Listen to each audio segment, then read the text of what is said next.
We gotta be very accessible.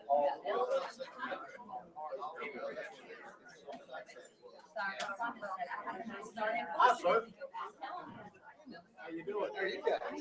Gosh, everybody didn't jump up, you know. You're like me. Jumping up days are slowing down. I slow down. I'm the oldest man standing here. That's right. They promoted as such. Hey, sir. Rachel's not gonna be able to see.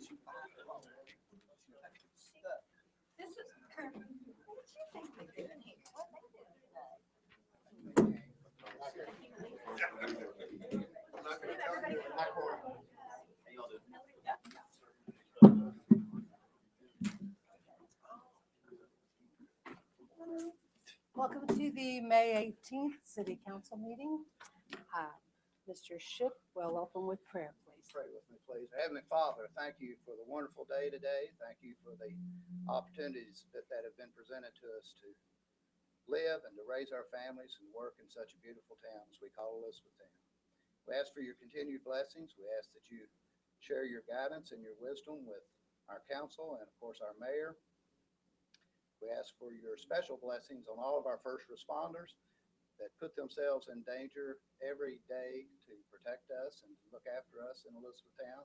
And we're just so grateful that we have a community with such a group of volunteers and caring staff that make the quality of life in Elizabethtown second to none. And we just pray that you'll be with us, guide us through this meeting tonight, and in Jesus' name we pray. Amen. Amen. We don't have any scouts. I'll lead us in the pledge.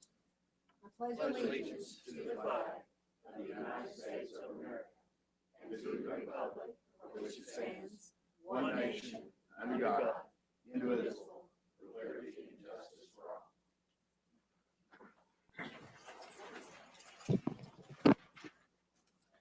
And first order of business is the approval of minutes from the May the 4th meeting.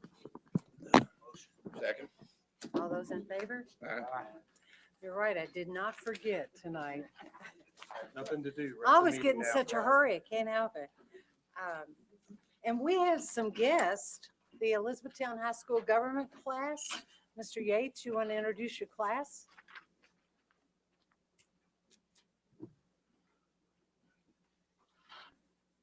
Mayor Berger, City Council, this is the second year I've brought in my government classes from E-Town High School. And every year we do a project where we write a council letter of a realistic issue that could possibly be presented here to the council. And I choose a couple of worthy students to come up and be nervous and be jittery and speak publicly to the city council. So without further ado, I'm going to go ahead and get started since I don't want to take up too much of your time. But the first presenter is going to be Jacob Dvorak. And Jacob, if you'd like to come on up.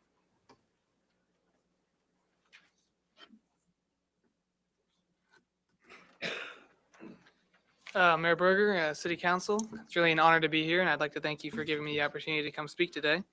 I'm going to be speaking about a topic, that's I'm not terribly passionate. I mean, not terribly passionate about, but it's still very important to me, is road safety, and especially the installation of 2 stop signs at 2 different intersections in Elizabethtown.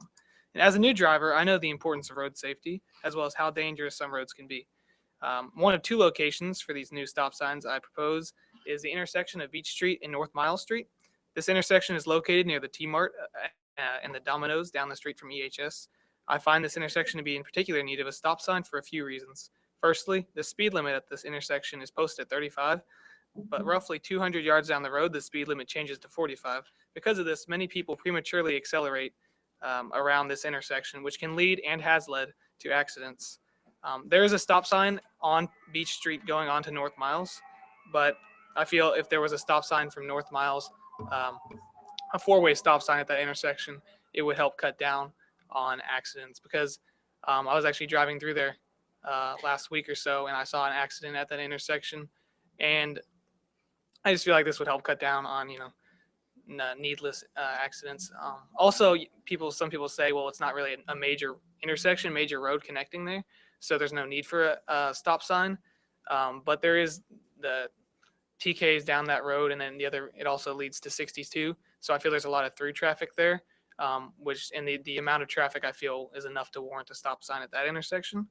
And the second stop sign would be at the intersection of Cherrywood Drive and Helmwood Drive, located in a neighborhood near the hospital. And this intersection sees plenty of through traffic because it's near the hospital, and it's also a good way to avoid a few lights if you want to get from St. John Road to behind the hospital. Also located on a hill, the lack of a stop sign here makes this intersection potentially dangerous because of the difficulty to safely cross the road with only a few seconds of visibility of an oncoming car which does not stop. Cherrywood Drive onto Helmwood Drive has a stop sign, but Helmwood onto Cherrywood doesn't. And I believe any chance for an accident at this intersection would be greatly reduced with the installation of a stop sign. For a small cost, these two stop signs could save priceless lives in the future. Stopping for about 3 seconds to ensure your life and the life of your loved ones is a small price to pay to ensure your safety. As a new driver, I want to be here for a long time, and I would hate for anyone's life to end because of the careless actions of others. I believe these stop signs will be only positive for the community and will help keep us safe. Thank you for your time. Thank you, Mr. Dvorak. I'd like to introduce the next speaker, Ms. Gracie Baker.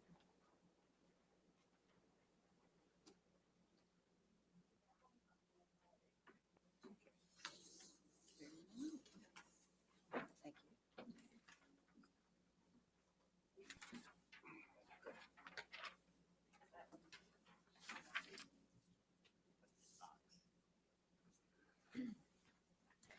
My name is Gracie Baker, and I have been employed at the Radcliffe City Pool for 2 years and about to be my 3rd year. And I know you guys have recently, you passed and accepted the bid for the pool, and that's what mine is on. And I just wanted to say how beneficial it would be to include a concession stand in those plans. And I know that it was, when the bids came back, they were over by like 1.8 million. And I figured out how much that you guys were going to take out the $334,000. And it's only 7.8% of the total bid. And it's only 18.5% of the 1.8 million that the bid was over the 2.5 million that you guys wanted to keep it in. And I know it's hard to work when you're like over the budget and you have to find ways and you have to figure out things to cut. But I think that including the concession stand and the other amenities that you were going to take out would be beneficial, because the concession stand, instead of like vending machines, concession stand creates more of a friendly environment and it's more personable. And then, for example, if somebody had a $20 bill, the vending machine might not take that, so they might have to leave the pool to go get food. But a concession stand, they would be able to get that and get change. And also, the people that go to the pool, often they just drop their children off. So if they drop their children off with a few extra dollars, they know that their children are going to receive a more food, like meal-like food or hot and fresh food, and make sure that it's always going to be stocked, unlike a vending machine where it could be out of order or break. And also, the building that the concession stand would be in, it will serve multiple purposes. It can be used as a break room if it's cool with fans in it for the lifeguards, because they're out in the heat all day. And I know from working at the pool, it gets hot and you want to go somewhere where it's cool to cool off. And also, once the pool season ends, they can use it as a storage room for pool equipment in case they bought extra equipment and they don't have room in the pool sheds. And I know the party room that you guys are putting in. So that way, you know, you don't have to buy new pool equipment every year and it'll be stored properly. So I guess I just urge you guys to revisit those plans and see if you can include it. Because also, if you don't include them now, if you go back and try and add it in, it's still going to cost the same, if not more, and it'd be hard to figure out where to fit them in. And that's all. Gracie, you know, one of the issues is finding good employees like you. Would you like to come to work for the city of E-Town at the pool? Seth's right back there. I don't want to, I don't know. With the Okay. competitor, we're competitors, I guess. They asked me, we're looking for good employees. Her mom might have something to say about Yeah. You're getting a bit more with your mom. And the next speaker is Rebecca Hebner. Thank you, Ms. Baker.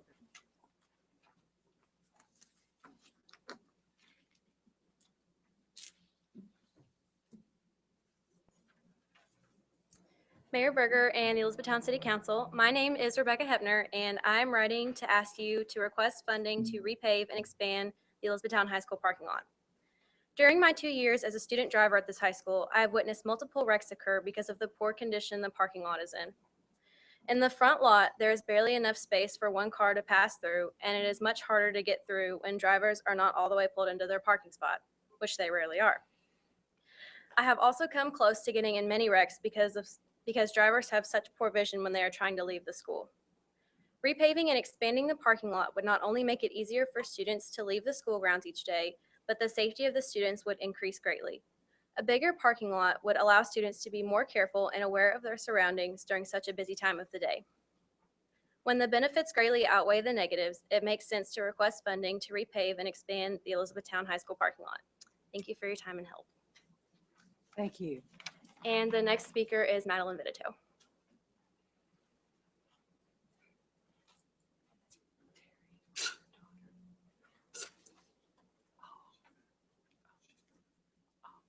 Hello, Mayor Berger and City Council. My name is Madeline Vitito, and I have been a volunteer at Mission Hope for Kids for the past 2 years. If you guys don't really know what that is, it's a local program that provides tutoring, food, school supplies, mentoring to kids in our area who are underprivileged. So it's a really great program, and I could talk about it all day, but I guess I'll try to keep it short. I have a letter written for you all, but I feel like reading off a letter doesn't mean a whole lot. It really should come from your heart when I'm like, this really comes from my heart when I'm talking about this. I hope you all understand that and see that. So I'm asking for funding for Mission Hope for Kids. We are really low on funding right now. There's a lot of things we need that we do not have. We need a new building. We need more money for school supplies. We need to recruit more volunteers. We need more money for food and other supplies for the kids. And I can't tell you how much this would mean to us. Like, you can't really see the difference it's making unless you're there yourself. But I've been there for 2 years and I've seen kids grow so much from this program. And to realize like how many more kids we could help if we had this money, like it makes me like excited that we could actually do this. But we have around 150 kids right now, and we have a waiting list full of kids trying to get in, and it means so much to me if we could have the funding and supplies and things we need to help all these other kids too. I mean, I feel like all the kids that need help should get it. It's our city's responsibility to help them. If their parents are unable to, it's our responsibility. They're our future. So I feel like it's a big thing to ask from you all, but I can see that you can see it would go to so much use. It wouldn't be wasted. And I have something I want to read to you all. I volunteer 2 days a week, and I work with younger kids and teenagers. So this is a letter from an 11-year-old girl named Fatima who wrote to you all. Dear City Council member, I would appreciate for you all to fund money for Mission Hope for Kids. After the adults and kids' hard work, personally, I think we deserve to make Mission Hope a bigger and better place for all of us that attend. Leaders and adults give us the things we need, like food, clothing, and school supplies, and many of us would like to see that increase. I'm sure that if you guys at the City Council help us out, Mission Hope for Kids will be a great place in the future. Sincerely, Fatima. And I have some more letters for you all.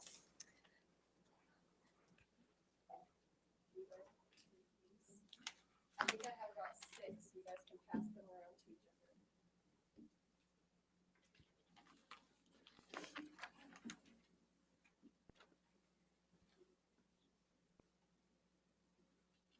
In closing, I would just really like to thank these 2 wonderful ladies back here, Miss Nellie Thomas and Miss Jane Mankin. They've dedicated their entire lives to Mission Hope for Kids, and I wouldn't be here without them if they didn't inspire me so much. So thank you to them, and thank you to you all for listening. Thank you.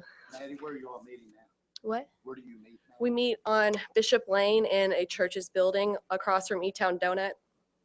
So it's a little bit too small for how many we have now. We don't have enough classroom space or dining space for the kids. So it'd be a lot better if we had our own larger building with more resources for them. And I know you all do an after-school program. Yes. Do you, what happens in the summer?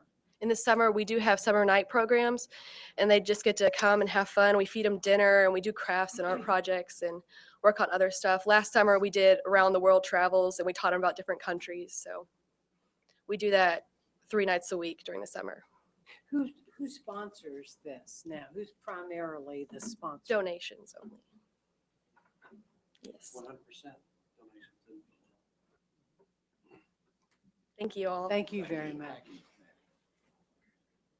Just wanted to, again, thank you all. We talk a lot about in class about how voting is such a privilege in this country, and it's, primary right. And I tell them every day, democracy is a tough job. It's hard work. And this is an example of that.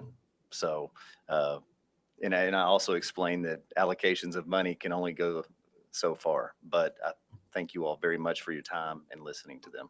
Thank you very much. Thank all of you for coming. How many of you all get to vote for the first time tomorrow?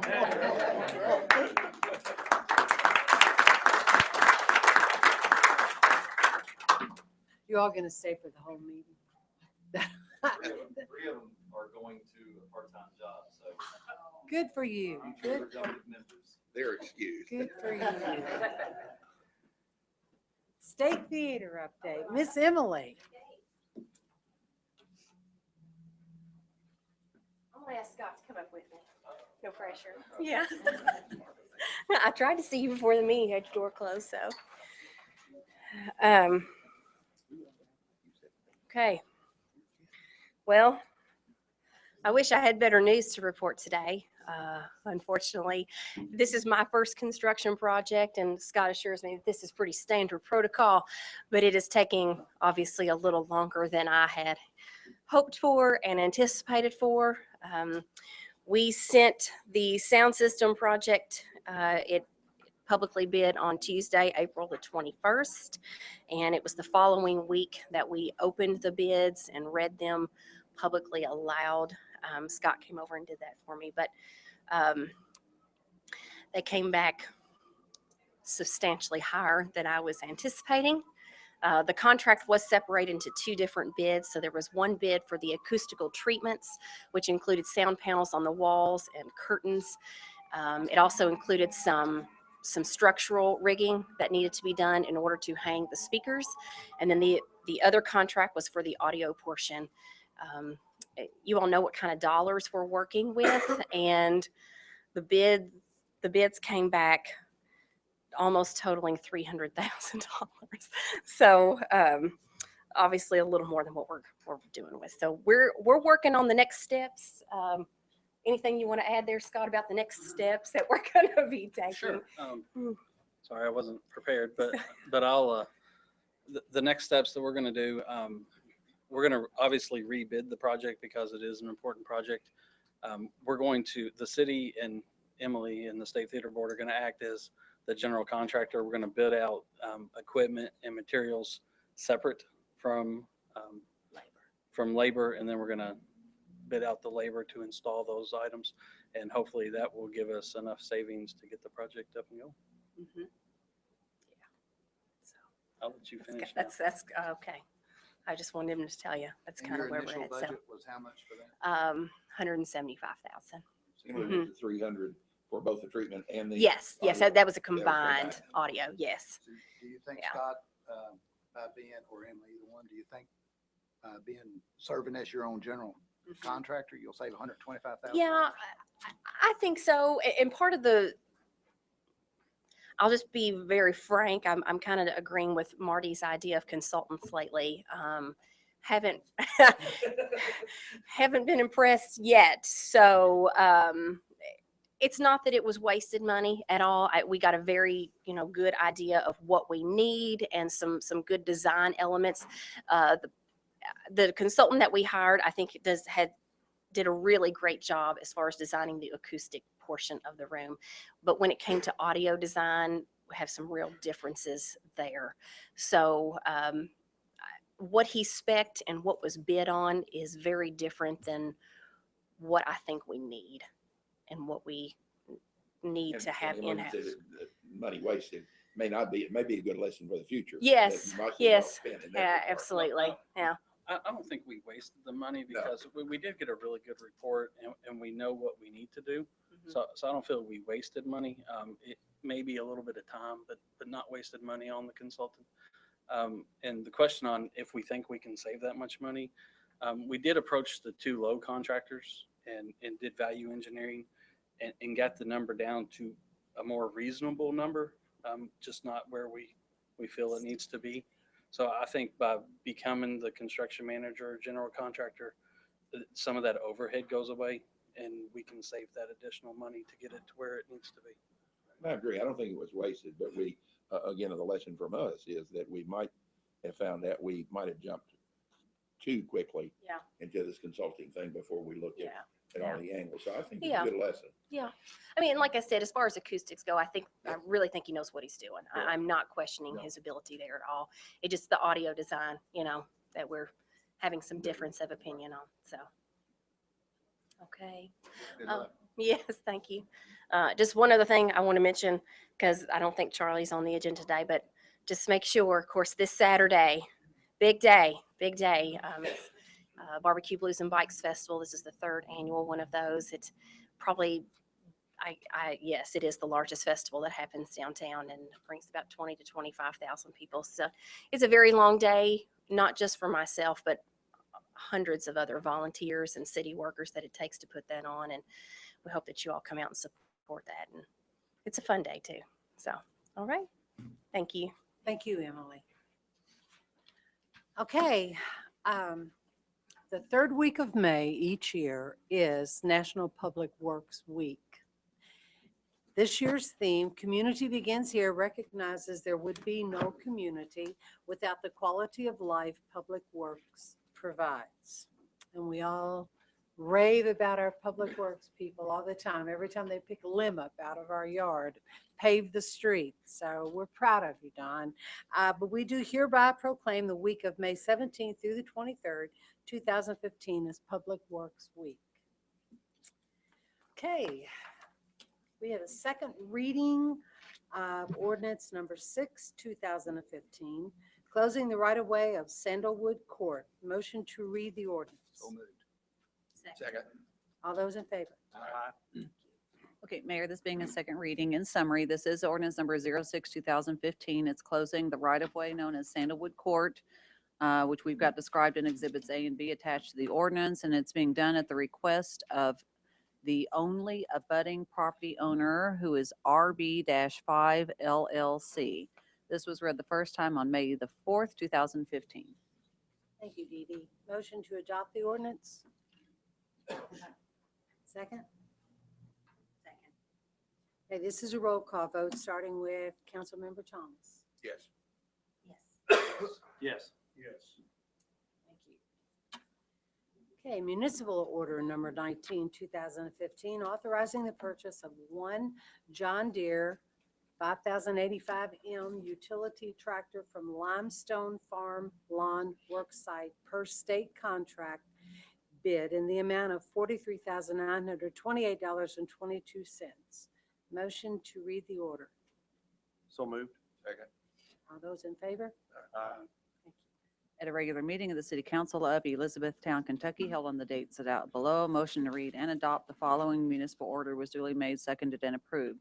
Be it ordered that the City of Elizabethtown authorizes the purchase of one John Deere utility tractor from Limestone Farm Lawn Worksite per state contract bid in the amount of $43,928.22. Be it further ordered that the mayor of the city and/or her designate is hereby authorized and directed to take all steps necessary to perfect this order. Read, adopted, and approved.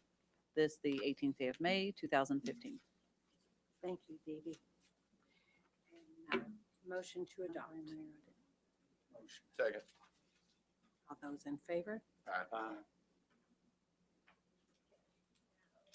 Municipal Order 20, 2015, authorizing the purchase of one 2015 F-350 cab and chassis truck from Wildcat Ford per state contract bid in the amount of $28,698.80. Motion to read the order. Motion. Second. All those in favor? At a regular meeting of the City Council of Elizabethtown, Kentucky, held on the date set out below, a motion to read and adopt the following municipal order was duly made, seconded, and approved.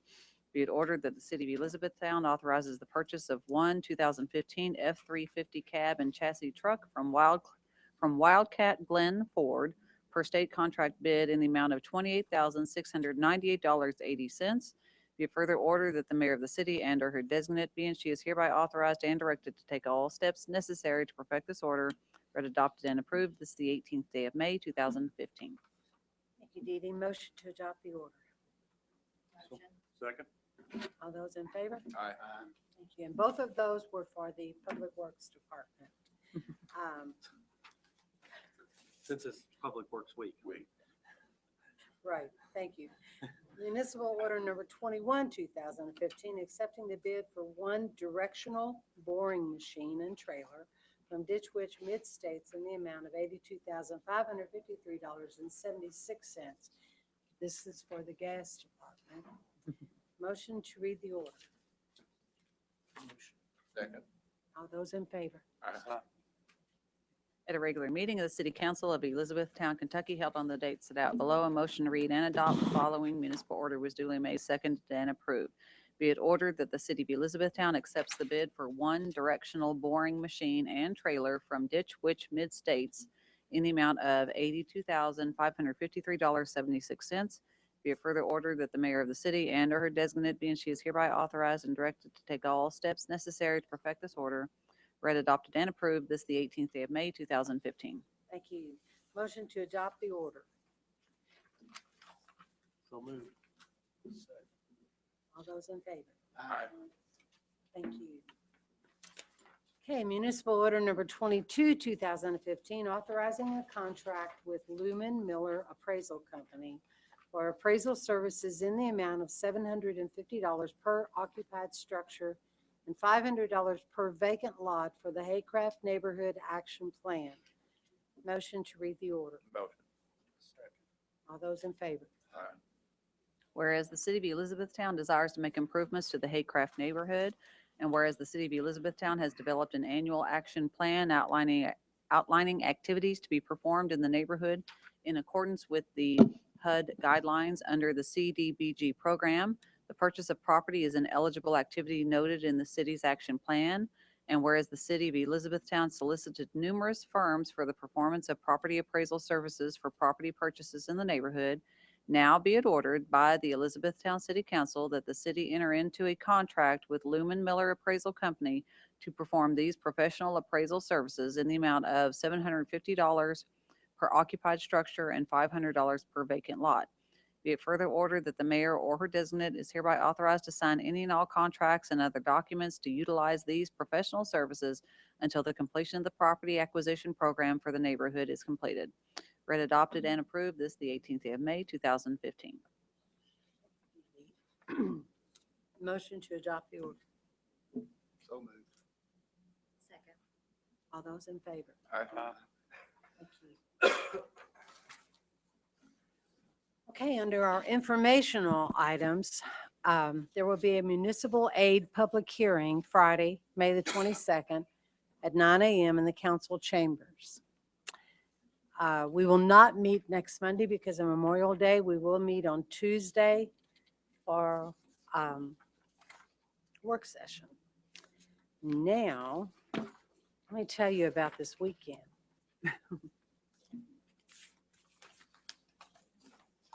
It's reminding everybody this is Memorial Day weekend. Saturday morning at 10 a.m. there will be a World War II reenactment program at the Nature Park. They will start at 10 a.m. and this will go until dark, and they'll have reenactments 3 and 4 times that day. I think they have music provided or played. Larry Vance is the person to contact. Now, on any of these things, if you want to know, if you want any more information, if you forget who I tell you to contact, just call City Hall. That same day, Saturday at 10:30 at Freeman Lake, the tennis block party will start.